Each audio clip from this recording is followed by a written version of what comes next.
കഴിഞ്ഞ ഒരു വർഷമായുള്ള എൻ്റെ ആഗ്രഹവും പ്രാർത്ഥനയും ഇന്നേ ദിവസം സഫലമാക്കി തന്ന പരിശുദ്ധ കൃപാസന മാതാവിനും ഈശോയ്ക്കും നന്ദി പറഞ്ഞുകൊണ്ട് എൻ്റെ ജീവിതാനുഭവം നിങ്ങളുമായിട്ട് പങ്കുവയ്ക്കാനായിട്ട് ഞാൻ ആഗ്രഹിക്കുകയാണ്. എൻ്റെ പേര് പ്രമോദ് കുമാർ KR. എൻ്റെ വീട് തിരുവനന്തപുരം ജില്ലയിലെ പ്രാവച്ചമ്പലം എന്നുള്ള സ്ഥലത്താണ്.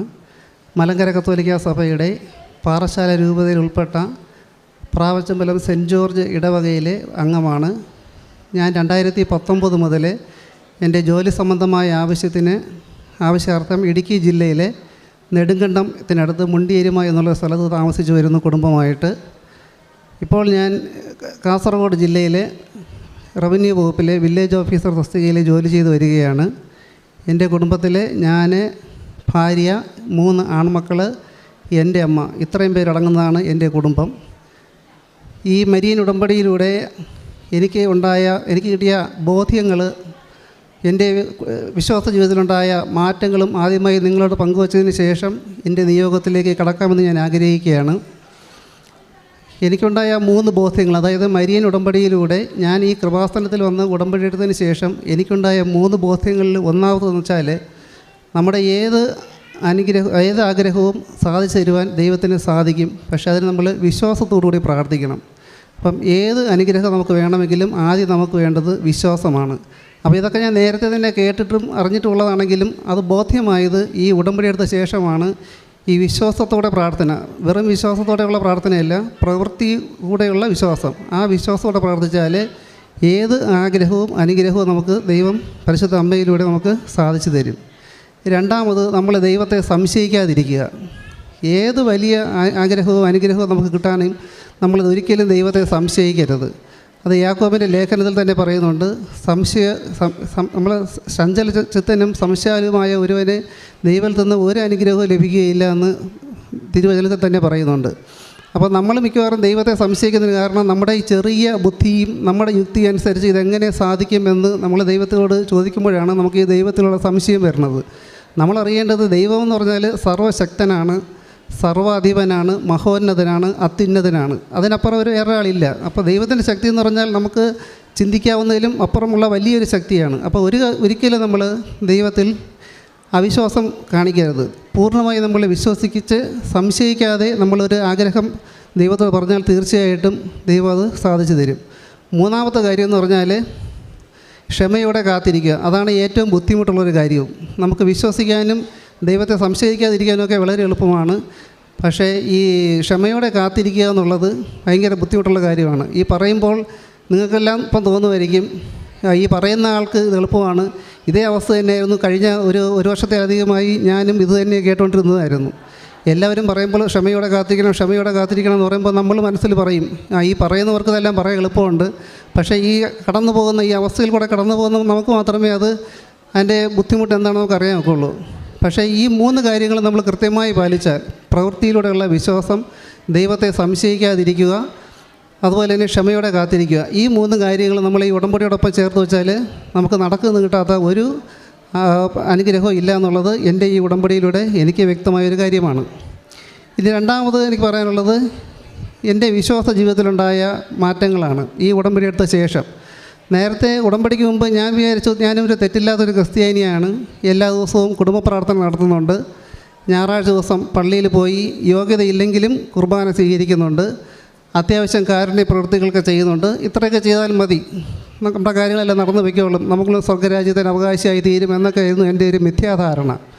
എന്നാൽ ഈ ഉടമ്പടി എടുത്ത ശേഷമാണ് എന്താണ് ദൈവവുമായിട്ടുള്ള ബന്ധമെന്നും എന്താണ് ഉടമ്പടി എന്നും ഒക്കെ എനിക്ക് മനസ്സിലായത്. അതിനുശേഷം എൻ്റെ ഈ വിശ്വാസ ജീവിതത്തിൽ വളരെയേറെ മാറ്റം വന്നു. നേരത്തെ എന്ന് പറഞ്ഞാൽ നമ്മൾ ഞായറാഴ്ച പള്ളിയിൽ പോയി നമ്മുടെ ശരീരം മാത്രമേ അവിടെ ഉള്ളൂ. പ്രാർത്ഥനയ്ക്കൊന്നും നമ്മുടെ ഒരു ഏകാഗ്രതയോ ഒന്നും ഉണ്ടാകാറില്ല. നമ്മൾ കുർബാന സ്വീകരിക്കാൻ വേണ്ടി നാക്ക് നീട്ടുമ്പോൾ പോലും നമുക്ക് പ്രത്യേകിച്ച് ഒരു ഫീലിംഗ് ഉണ്ടാവാറില്ല. കാര്യം വെച്ചാൽ നമ്മുടെ മനസ്സിങ്ങനെ ഒരു ഏകാഗ്രതയിൽ ഇങ്ങനെ സഞ്ചരിച്ചുകൊണ്ടിരിക്കും. അപ്പോൾ അതിൽ നിന്നെല്ലാം ഇപ്പം മാറി. ഇപ്പോൾ നമുക്ക് പൂർണ്ണമായിട്ടും നമുക്ക് സമർപ്പിച്ചുകൊണ്ട് നമ്മുടെ ജീവിതത്തെയും പൂർണ്ണമായി സമർപ്പിച്ചുകൊണ്ട് ദൈവത്തോട് പ്രാർത്ഥിക്കാനും കുർബാനയിൽ പങ്കെടുക്കാനും ഒക്കെ ഈ ഉടമ്പടിക്ക് ശേഷം സാധിക്കുന്നുണ്ട്.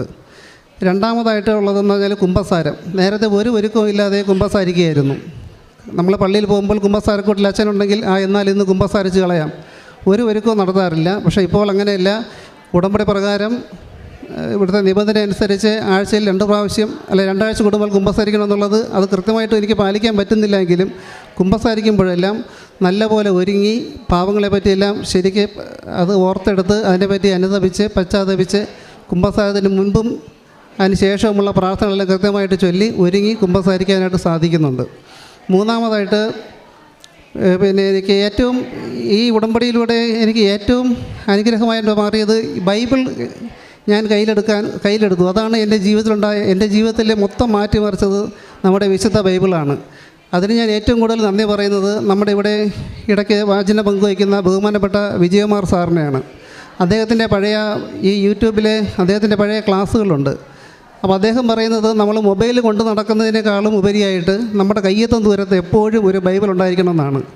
അദ്ദേഹത്തിൻ്റെ വീട്ടിലെ അടുക്കള ഉൾപ്പെടെ എല്ലാ മുറിയിലും ബൈബിൾ ഉണ്ടെന്നാണ് പറയുന്നത്. അതുപോലെ അദ്ദേഹം സഞ്ചരിക്കുന്ന കാറിൽ കൊണ്ടു നടക്കുന്ന ബാഗിൽ എപ്പോഴും നമ്മുടെ കയ്യെത്തും ദൂരത്ത് തന്നെ ഒരു ബൈബിൾ ഉണ്ടായിരിക്കണം.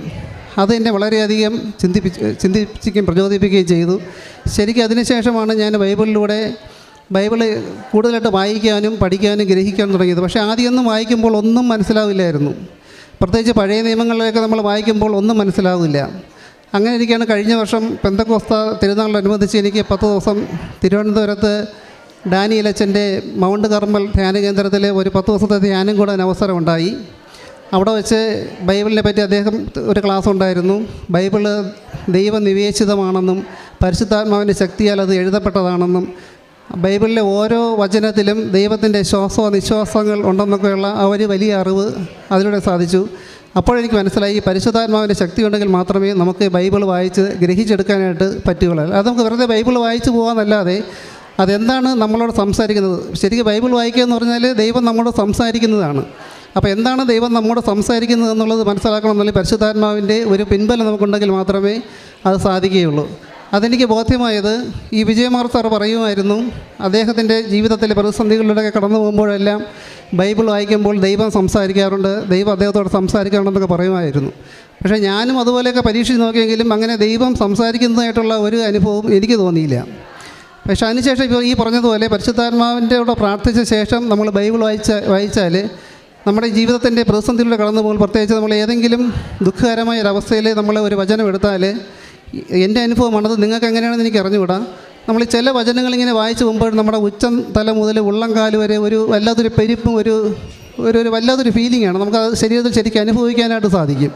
പക്ഷേ നമ്മൾ അതേ വചനം തന്നെ വീണ്ടും ഒന്നുകൂടെ വായിച്ചാൽ അതില്ല. അപ്പോഴേക്ക് മനസ്സിലായി ശരിക്കും ഇത് ദൈവം നമ്മോട് സംസാരിക്കുന്നതാണെന്ന്. അപ്പോൾ അതെല്ലാം ഈ ഉടമ്പടി എടുത്ത ശേഷം മാത്രമാണ് ഈ ബൈബിള് ഇത്രയും ശക്തിയോടെ, ഇത്ര വലിയ ശക്തിയുണ്ടെന്നും ഇത് ദൈവത്തിൻ്റെ വചനമാണെന്നും ഒക്കെ എനിക്ക് മനസ്സിലായത്. അതുപോലെ നമ്മൾ ഈ ഉടമ്പടിയിൽ പറയുന്നുണ്ട് ദൈവത്തെ സ്നേഹിക്കണം. അപ്പോൾ കാണാത്ത ദൈവത്തെ നമുക്ക് എങ്ങനെയാണ് സ്നേഹിക്കാൻ പറ്റുക? അത് ഒരു വലിയ ചോദ്യമായിരുന്നു എൻ്റെ മുമ്പിൽ. നമ്മൾ ഉടമ്പടി എടുത്തിട്ട് ദൈവത്തെ സ്നേഹിക്കണം, ഈ കാണാത്ത ദൈവത്തെ നമുക്ക് എങ്ങനെ സ്നേഹിക്കാനായിട്ട് സാധിക്കും? അപ്പോഴാണ് നമ്മൾ യോഹന്നാൻ്റെ സുവിശേഷത്തിൽ എഴുതിയിട്ടുണ്ട്, ആദിയിൽ വചനമുണ്ടായിരുന്നു, വചനം ദൈവത്തോടുകൂടിയായിരുന്നു, വചനം ദൈവമായിരുന്നു. അപ്പോൾ വചനത്തെ സ്നേഹിച്ചാൽ നമുക്ക് ദൈവത്തെ സ്നേഹിക്കാൻ സാധിക്കുമെന്നുള്ളൊരു ബോധ്യം എനിക്ക് കിട്ടി. അപ്പോൾ വചനത്തെ സ്നേഹിക്കണമെന്നുണ്ടെങ്കിൽ നമ്മൾ വചനം വായിച്ചാൽ മാത്രം പോരാ, വചനം അനുസരിച്ച് നമ്മൾ ജീവിക്കണം. അപ്പോൾ വചനം അനുസരിച്ച് എങ്ങനെ ജീവിക്കുന്നു നോക്കിയപ്പോഴാണ് മത്തായിയുടെ സുവിശേഷം 5, 6, 7 അധ്യായങ്ങളിൽ അത് യേശു കൃത്യമായിട്ട് പറയുന്നുണ്ട് നമ്മളെങ്ങനെയാണ് ജീവിക്കേണ്ടത്, നമ്മുടെ ജീവിതം എങ്ങനെ ക്രമീകരിക്കണം, സ്വർഗ്ഗസ്ഥനായ പിതാവേ എന്നുള്ള പ്രാർത്ഥന തുടങ്ങിയ എല്ലാ കാര്യങ്ങളും ഈ 3 അധ്യായങ്ങൾ, മലയിലെ പ്രസംഗം എന്നുള്ള ആ 5, 6, 7 അധ്യായങ്ങളിൽ വളരെ വ്യക്തമായിട്ട് വിശദീകരിച്ചിട്ടുണ്ട്. അത് വായിക്കാനും കേൾക്കാനും പറയാനും ഒക്കെ വളരെ എളുപ്പമാണെങ്കിലും അത് നമ്മുടെ ജീവിതത്തിലേക്ക് കൊണ്ടുവരുമ്പോൾ കുറച്ച് ബുദ്ധിമുട്ടുള്ള കാര്യങ്ങളാണ്. പക്ഷേ അതനുസരിച്ച് നമ്മൾ ജീവിച്ചാൽ നമുക്ക് ശരിക്കും ദൈവത്തെ സ്നേഹിക്കാൻ പറ്റും. അല്ലാതെ നമ്മൾ കുറച്ച് വചനം എഴുതിയതുകൊണ്ടോ അല്ലെന്നുണ്ടെങ്കിൽ കുറേ പ്രാർത്ഥന ചൊല്ലിയതുകൊണ്ടോ ഒന്നും നമുക്ക് ദൈവത്തെ സ്നേഹിക്കാൻ പറ്റുമെന്ന് എനിക്ക് തോന്നുന്നില്ല. ശരിക്കും വചനം അനുസരിച്ച് ജീവിക്കുക, ഈ പറഞ്ഞതുപോലെ യേശു എന്തൊക്കെയാണ് പറഞ്ഞത് അതനുസരിച്ച് ജീവിക്കുമ്പോൾ നമുക്ക് ശരിക്കും ദൈവത്തെ സ്നേഹിക്കാനായിട്ട് സാധിക്കും. അപ്പോൾ ഇത്രയൊക്കെയാണ് എൻ്റെ വിശ്വാസ ജീവിതത്തിലുണ്ടായ പ്രധാനമായ മാറ്റങ്ങൾ. ഇനി ഞാൻ ഉടമ്പടി എടുക്കാനുണ്ടായ കാരണം, ഞാൻ ഉടമ്പടി എടുത്തത് 2022 നവംബർ മാസം 18-ാം തീയതിയാണ്. ഞാൻ ഇടുക്കി ജില്ലയിലെ വില്ലേജ് ഓഫീസറായിട്ട് ജോലി ചെയ്തുകൊണ്ടിരുന്ന അവസരത്തിൽ എനിക്കെതിരെ ഒരാൾ കൊടുത്ത പരാതിയിന്മേൽ അതിൽ ഒരു കേസ് രജിസ്റ്റർ ചെയ്യുകയും അങ്ങനെ കുറച്ചു കാലം അച്ചടക്ക നടപടിയുടെ ഭാഗമായി എനിക്ക് സർവീസിൽ നിന്ന് മാറി നിൽക്കേണ്ടി വന്നു. ആ ഒരു വിഷമഘട്ടത്തിലാണ് ഞാനിവിടെ ആദ്യമായിട്ട് കടന്നു വരികയും ഉടമ്പടി എടുക്കുകയും ചെയ്യുന്നത്. ഇവിടെ കടന്നു വന്നപ്പോഴോ ഉടമ്പടി എടുത്തപ്പോഴോ ഒന്നും എനിക്ക് യാതൊരു വിശ്വാസമില്ലായിരുന്നു. കാര്യം വെച്ചാൽ എൻ്റെ ബുദ്ധി അനുസരിച്ച് അല്ലെങ്കിൽ എൻ്റെ യുക്തിക്കനുസരിച്ച് ഉടമ്പടിയും എൻ്റെ ഈ നിയോഗവും തമ്മിൽ ഇതെങ്ങനെ ഒത്തുപോകും എന്നുള്ള ഒരു വലിയ സംശയമായിരുന്നു എൻ്റെ മുമ്പിലുണ്ടായിരുന്നത്. അതുകൊണ്ട് തന്നെ ഈ ഉടമ്പടി നിബന്ധനകളെല്ലാം തന്നെ ഞാൻ വളരെ യാന്ത്രികമായിട്ടാണ് നടത്തിക്കൊണ്ടിരുന്നത്. വാച്ച് നോക്കിയിട്ട് കൃത്യം അരമണിക്കൂർ ബൈബിൾ വായിക്കും. ഉടമ്പടി പത്രം നമ്മുടെ ഈ കൃപാസന പത്രം കൊടുത്തു തീർക്കാൻ തന്നെ ഏകദേശം 1 മാസത്തോളം വേണ്ടി വന്നു. ആദ്യത്തെ ഒരു കെട്ട് പത്രം കൊടുക്കാൻ തന്നെ 1 മാസത്തോളം വേണ്ടി വന്നു. വലിയ വിശ്വാസമൊന്നുമില്ലായിരുന്നു. കുമ്പസാരിക്കുകയോ ഒരുങ്ങുകയൊന്നും ചെയ്തില്ല. ഉടമ്പടി എടുത്തു. പിറ്റേ ദിവസം മുതൽ തന്നെ തിരികെത്തിച്ച് വെച്ച് പ്രാർത്ഥന തുടങ്ങി. അങ്ങനെ കുറച്ച് ദിവസം കഴിഞ്ഞപ്പോഴത്തേക്ക് എനിക്ക് സംശയമായി. ഞാൻ ഈ സാക്ഷ്യങ്ങളൊക്കെ കേട്ട് തുടങ്ങിയപ്പോഴത്തേക്ക് ഇത് എൻ്റെ നിയോഗവുമായി ബന്ധപ്പെട്ട യാതൊന്നും തന്നെ ഈ സാക്ഷ്യങ്ങളൊന്നും കാണുന്നില്ല.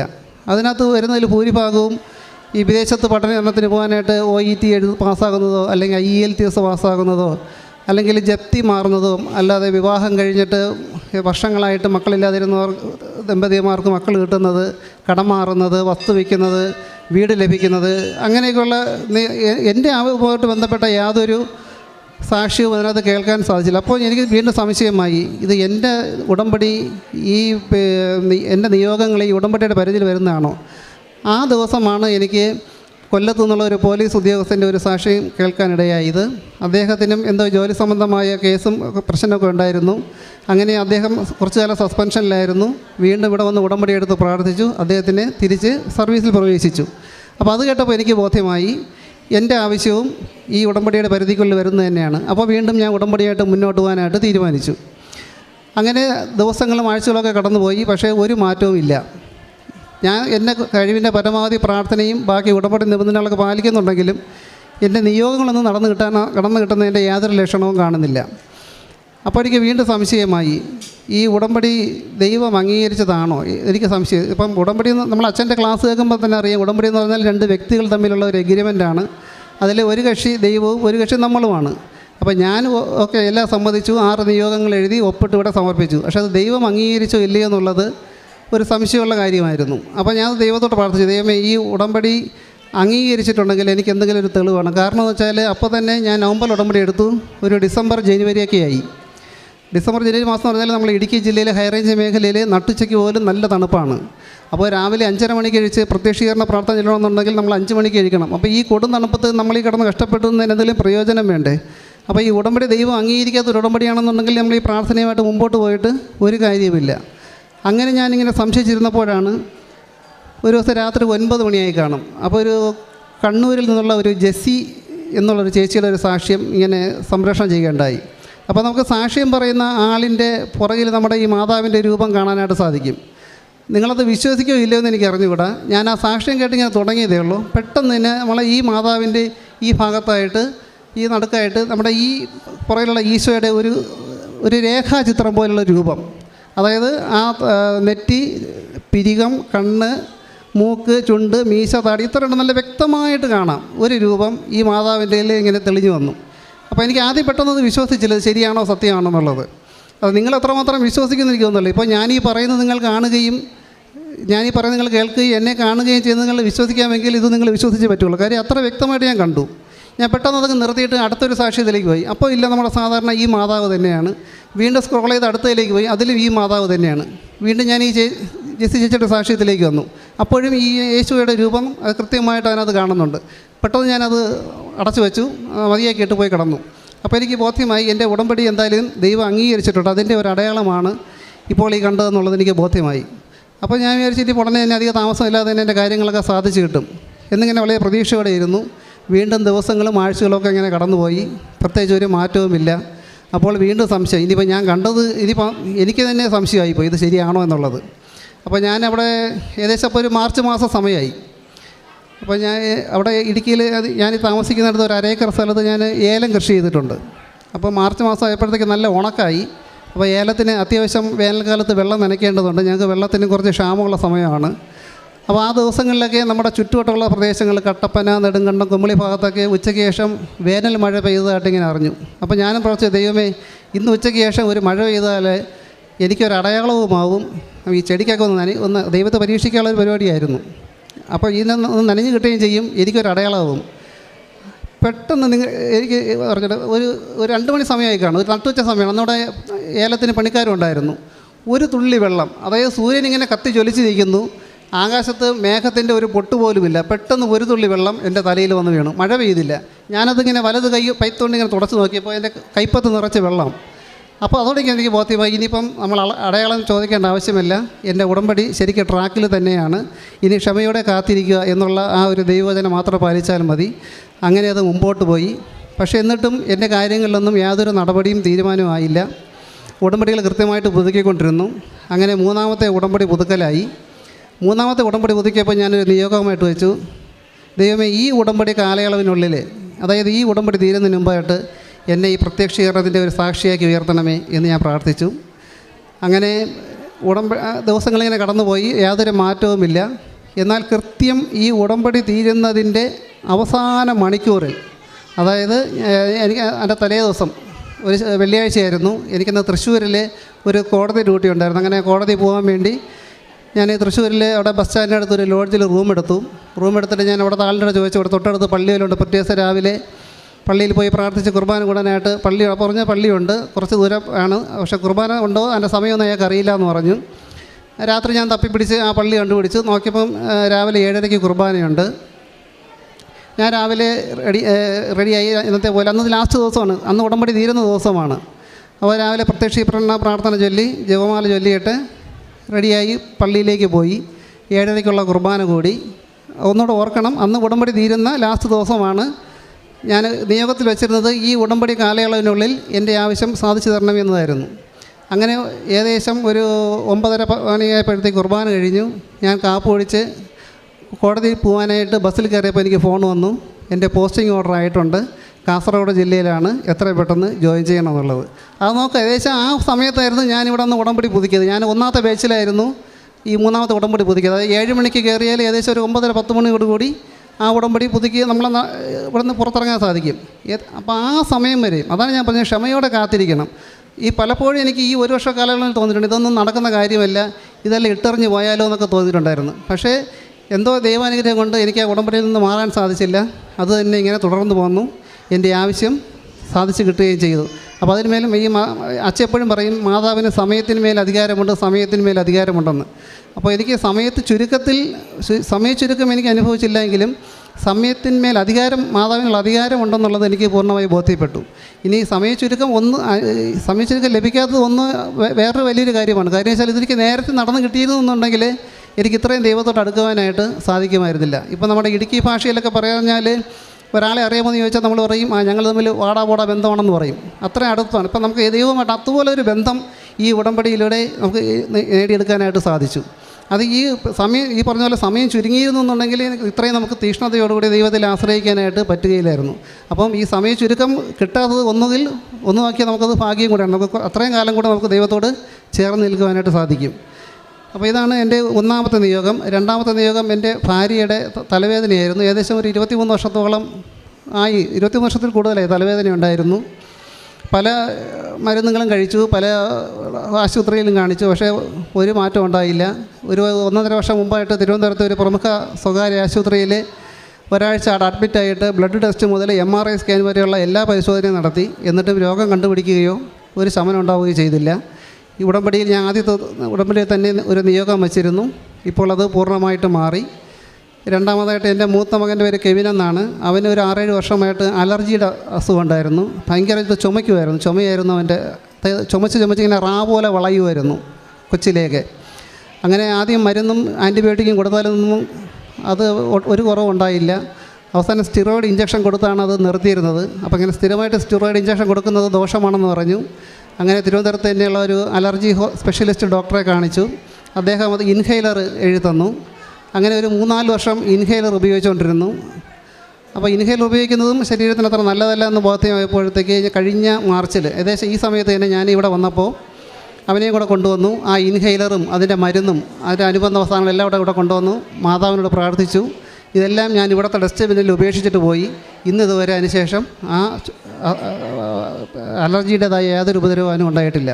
അപ്പോൾ ഈ 2 രോഗസൗഖ്യവും എനിക്കുണ്ടായ ഈ അനുഗ്രഹമാണ് എൻ്റെ നിയോഗത്തിലൂടെ ഇതുവരെ എനിക്ക് സാധിച്ചിട്ടുള്ളത്. ബാക്കിയും മാതാവ് യഥാസമയം യേശുവിലൂടെ എനിക്ക് സാധിച്ചു തരുമെന്ന് ഞാൻ പരിപൂർണമായിട്ട് വിശ്വസിക്കുന്നു. പിന്നെ ഈ പ്രേക്ഷിത പ്രവർത്തനം ഞാൻ നടത്തുന്നത് ഞാൻ പറഞ്ഞല്ലോ നമ്മുടെ ഹൈ റേഞ്ച് ഏരിയയിലാണ്. അപ്പോൾ പ്രേക്ഷിത പ്രവർത്തന ഭാഗമായി ഞാൻ ആദ്യമായി ഈ പത്രം കൊടുത്തപ്പോൾ പലർക്കും ഇവിടെ വരണമെന്നുണ്ട്. പക്ഷേ അത് നമ്മുടെ ഒരു വളരെ പിന്നോക്കമായ ഒരു മേഖലയാണ്. ഈ തോട്ടം തൊഴിലാളികളും തൊഴിലുറപ്പ് തൊഴിലാളികളും ഒക്കെ അവർക്ക് തുച്ഛമായ വരുമാനം കൊണ്ട് ജീവിച്ചു വരുന്നവരാണ്. അപ്പോൾ അവർക്കൊന്നും ഇത്രയും പൈസ മുടക്കി കരിച്ചാൽ ഒരു ദിവസം കൊണ്ട് ഇവിടെ വന്നു പോകാനായിട്ട് സാധിക്കുകയില്ല. അന്നേരം ഞാൻ ഓർത്തു, എനിക്കിപ്പം പ്രത്യേകിച്ച് പണിയൊന്നുമില്ലല്ലോ, നമുക്ക് എന്തുകൊണ്ട് ഈ താല്പര്യമുള്ള ആൾക്കാരെ ഒന്ന് കൊണ്ടുപോയിക്കൂടാ, കൃപാസനത്തിലേക്ക് കൊണ്ടുപോയിക്കൂടാ. അങ്ങനെ എൻ്റെ തൊട്ടടുത്തുള്ള കോമ്പയാർ എന്നുള്ള സ്ഥലത്ത് ഒരു സെൻറ്റ് മേരീസ് പള്ളിയുണ്ട്, ഒരു മലങ്കര പള്ളിയാണ്. അവിടുത്തെ റോബിൻ എന്നുള്ള ഒരു സുഹൃത്തെ ഒരു പരിചയപ്പെട്ടു. അദ്ദേഹത്തിൻ്റെ സംഘത്തിന് ഒരു വണ്ടി ഉണ്ടായിരുന്നു, 17 പേർക്ക് സഞ്ചരിക്കാവുന്ന ട്രാവലർ പോലത്തെ വണ്ടി. അങ്ങനെ ഞങ്ങൾ കൃപാസനത്തിലേക്ക് ആൾക്കാരെ കൊണ്ടുവരാനുള്ള ഒരു ദൗത്യം ആരംഭിച്ചു. അപ്പോൾ ഇത് അങ്ങനെ നമുക്ക് ലാഭമൊന്നും വേണ്ട, ഈ വണ്ടിക്കാശ് ഈ വരുന്ന ആൾക്കാരിൽ നിന്നും പിരിച്ചു കൊടുക്കുക. അപ്പോഴത്തേക്ക് ഒരു 10-700 രൂപ ഉണ്ടെന്നുണ്ടെങ്കിൽ ഇവർക്ക് വരാൻ സാധിക്കും. ബസ്സിനും ഏകദേശം അത്രയും പൈസയാവും. പക്ഷേ ഇതെങ്ങനെ അറിയിക്കും എന്നുള്ളൊരു മാർഗ്ഗമില്ല. എങ്ങനെ ഇത് ആൾക്കാരെ അറിയിക്കും ഇങ്ങനെ കൃപാസനത്തിലേക്ക് യാത്ര പോകുന്നുണ്ട്? അന്നേരം എനിക്കൊരു ബുദ്ധി തോന്നി. എനിക്ക് തോന്നിയില്ല, അത് മാതാവ് തോന്നിച്ചതായിരിക്കും. 1000 നോട്ടീസ്, ചെറിയ പേപ്പറിൽ നോട്ടീസ് പ്രിൻ്റ് ചെയ്ത് ഒരു ദിവസത്തെ ഞായറാഴ്ചത്തെ പത്രത്തിനകത്ത് 1000 വീടുകളിലും കടകളിലൊക്കെ ഇട്ടത് എത്തിച്ചു. പത്രത്തിനകത്ത് വെച്ച് തന്നെ ഈ കൃപാസന യാത്ര മാതാവിൻ്റെ ഒരു പടമൊക്കെ വെച്ചിട്ട് എല്ലാ ദിവസവും ഇത്ര മണിക്ക് ഇവിടെ നിന്ന് പോകുന്നു എന്നൊക്കെ പറഞ്ഞിട്ട് ഒരു നോട്ടീസ് കൊടുത്തു, അറിയിപ്പ് കൊടുത്തു. അങ്ങനെ കുറേ ആൾക്കാരെ വിളിച്ചു. അതങ്ങനെ തുടർന്ന് വന്നിപ്പോൾ ഈ കഴിഞ്ഞ ഒരു വർഷത്തിനിടയ്ക്ക് ഒരു 10-40 തവണ എനിക്ക് അതിൻ്റെ ഭാഗമായിട്ട് ഇവിടെ വരാൻ സാധിച്ചു. അതൊരു വലിയൊരു അനുഗ്രഹമായിട്ട് ഞാൻ കരുതുന്നു. കാര്യം വെച്ചാൽ ഇവിടെ ആഗ്രഹിച്ചിട്ട് ഒരിക്കൽ പോലും വരാൻ സാധിക്കാത്ത ഒരുപാട് ആൾക്കാരുണ്ട്. പക്ഷേ എനിക്ക് ഒരു വിശ്വാസവും ഒരു പ്രതീക്ഷയില്ലാതെ കൃപാസനത്തിലേക്ക് വന്ന എനിക്ക് ഈ ഒരു വർഷത്തിനിടയ്ക്ക് ഒരു 10-40 തവണ ഈ മാതാവിൻ്റെ സന്നിധിയിൽ വരാൻ സാധിച്ചത് തന്നെ ഒരു വലിയ അനുഗ്രഹമായിട്ട് ഞാൻ കരുതുന്നു.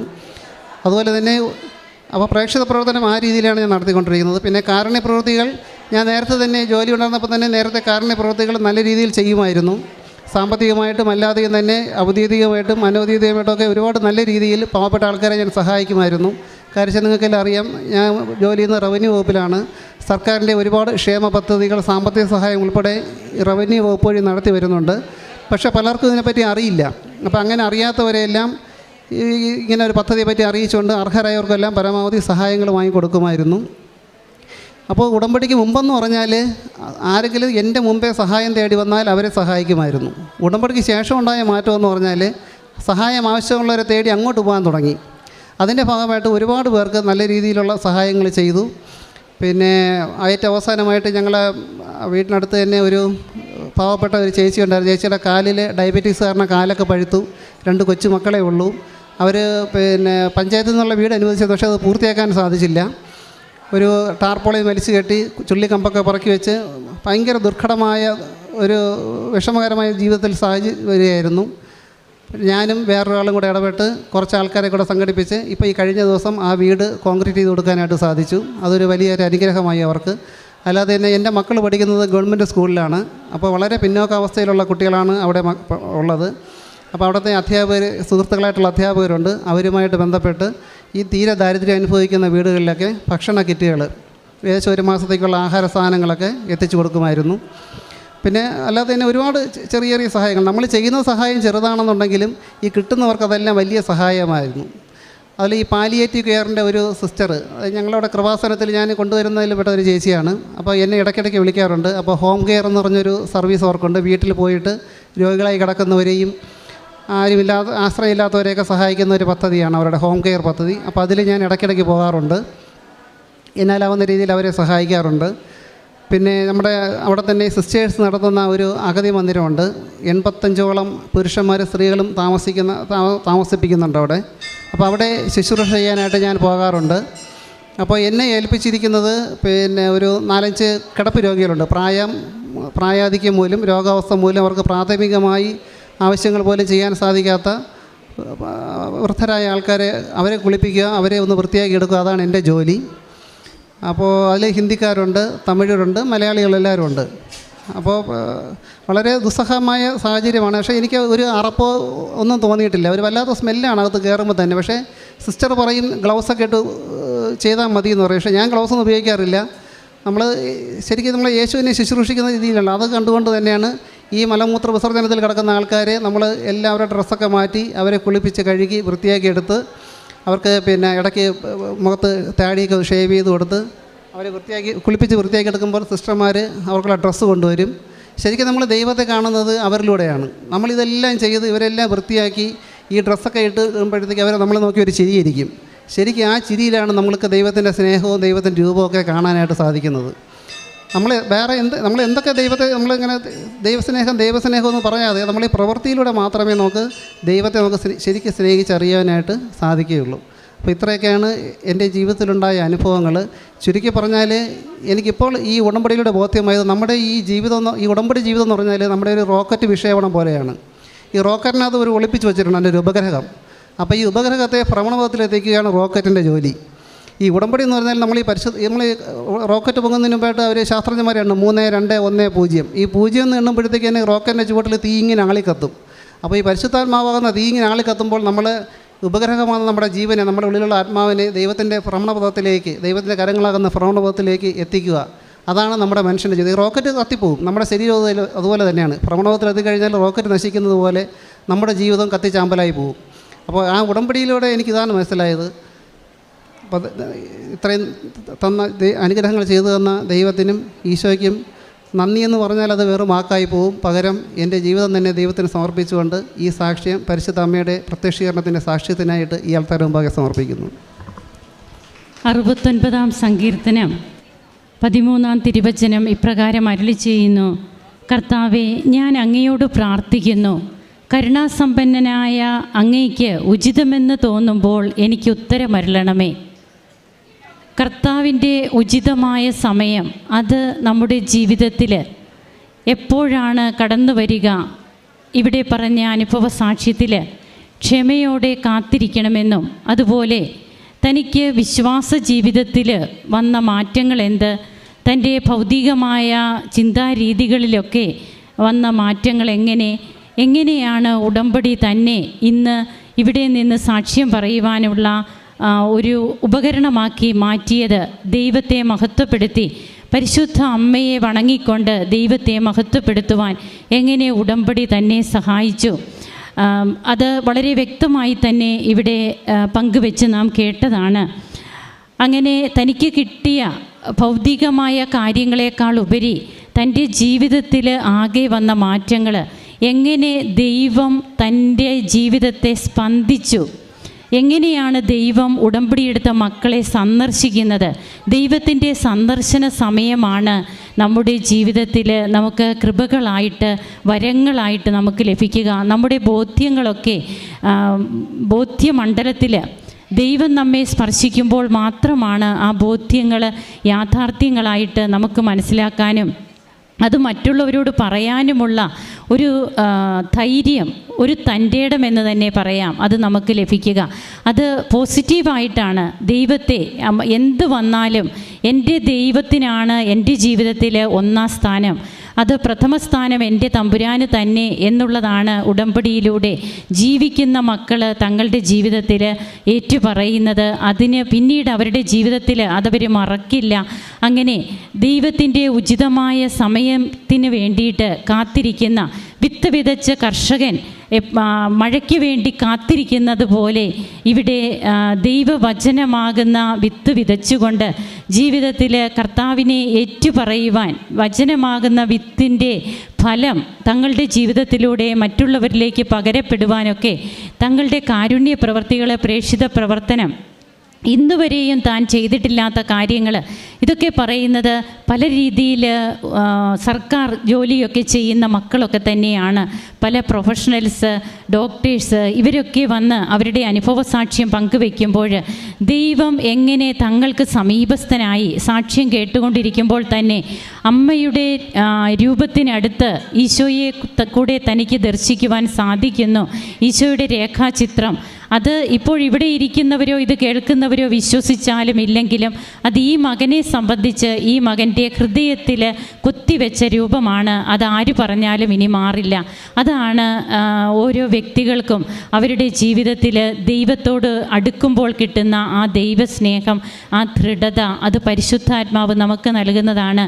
അങ്ങനെ തനിക്ക് തൻ്റെ സർവീസിലുണ്ടായിരുന്ന തടസ്സങ്ങൾ എങ്ങനെ മാറുന്നു എന്നും പിന്നീട് തൻ്റെ വൈഫിനും മകനുമൊക്കെ കിട്ടിയ രോഗസൗഖ്യങ്ങൾ, തനിക്ക് എങ്ങനെ മറ്റുള്ളവരിൽ ഉടമ്പടി വചനം പറയുന്നത് പോലെ അവൻ പറയുന്നത് പോലെ ചെയ്യുക, ആ ഒരു വചനം കൂട്ടുപിടിച്ചുകൊണ്ട് എങ്ങനെയാണ് പാവപ്പെട്ടവരിലും കരുണ അർഹിക്കുന്നവരിലുമൊക്കെ അത് അവരെ തന്നെ തേടി ചെന്ന് അവർക്ക് വേണ്ടി ശുശ്രൂഷ ചെയ്യുവാൻ തന്നെ പ്രാപ്തനാക്കുന്നത്. ഇവിടെ ഇതിനകം മൂന്നാമത്തെ പുതുക്കലോടുകൂടിയാണ് ഈ മകൻ ശരിക്കും ദൈവവുമായിട്ടുള്ള ഒരു വ്യക്തിബന്ധത്തിലേക്ക് കടന്നു വരുന്നത്. അന്നു മുതൽ ജീവിതം പിന്നീട് തമ്പുരാൻ്റെ കരങ്ങളിലാണ്, ഈശോയ്ക്ക് വേണ്ടിയിട്ടുള്ളൊരു ജീവിതമാണ്. അങ്ങനെ ഇവിടെ പലരെയും കൊണ്ടുവരുവാനും പല പ്രാവശ്യവും വരുവാനും അതിനുള്ള റിസ്ക് എടുക്കുവാനുമൊക്കെ ഇതൊക്കെ എങ്ങനെ സാധിക്കുന്നു? ഇത് ദൈവം മാത്രം നമ്മിലുണ്ടെങ്കിൽ നമുക്ക് സാധിക്കുന്ന കാര്യമാണ്. നമുക്ക് നമ്മുടെ ജീവിതത്തെയും തമ്പുരാൻ്റെ കരങ്ങളിൽ അർപ്പിക്കാം. നന്മ ചെയ്യുന്നതിൽ നമുക്ക് മടുപ്പ് തോന്നാതിരുന്നാൽ യഥാകാലം വിളവെടുക്കാമെന്നാണ് ഗലാത്യക്കാർക്ക് എഴുതിയ ലേഖനത്തിൽ നമുക്ക് വായിക്കുവാൻ സാധിക്കുന്നത്. നമ്മുടെ ജീവിതത്തെയും തമ്പുരാൻ്റെ കരങ്ങളിൽ സമർപ്പിച്ചുകൊണ്ട് കരങ്ങളടിച്ച് നമുക്ക് ഈശോയ്ക്കും അമ്മയ്ക്കും നന്ദി പറയാം, ദൈവത്തെ മഹത്വപ്പെടുത്താം.